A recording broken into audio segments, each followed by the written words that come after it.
then put all your winnings on red, but it came up black.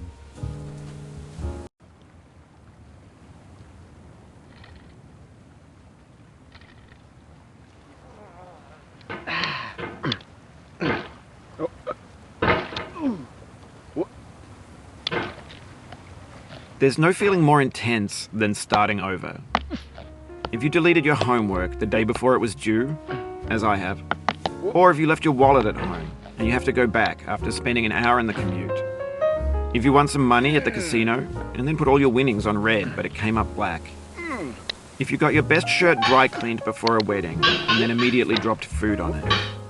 If you won an argument with a friend and then later discovered that they just returned to their original view. Starting over is harder than starting up. If you're not ready for that, like if you've already had a bad day, then what you're about to go through might be too much. Feel free to go away and come back. I'll be here.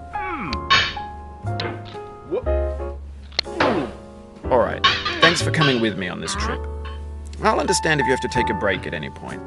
Just find a safe place to stop and quit the game. And don't worry, I'll save your progress, always, even your mistakes.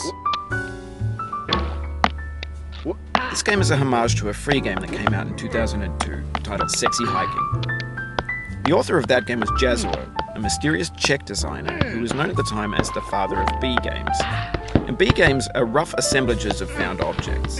Designers slap them together very quickly and freely, and they're often too rough and unfriendly to gain much of a following. They're built more for the joy of building them than as polished products.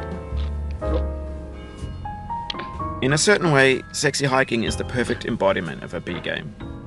It's built almost entirely out of found and recycled parts, and it's one of the most unusual and unfriendly games of its time.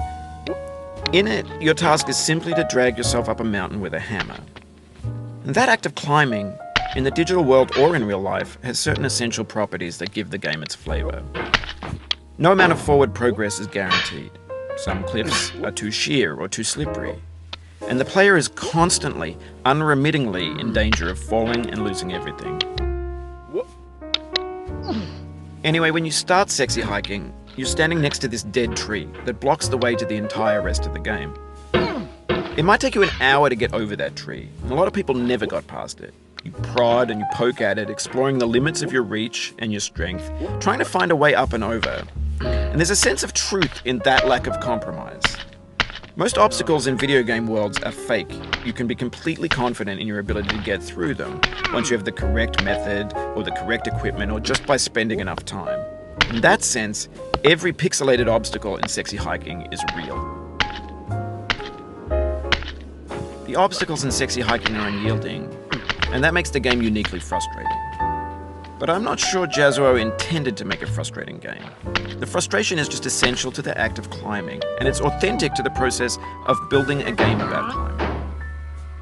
A funny thing happened to me as I was building this mountain. I'd have an idea for a new obstacle, and I'd build it, test it, and it would usually turn out to be unreasonably hard. But I couldn't bring myself to make it easier.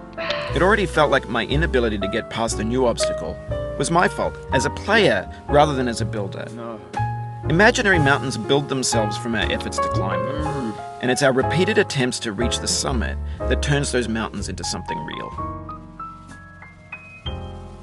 When you're building a video game world, you're building with ideas, and that can be like working with quickset cement.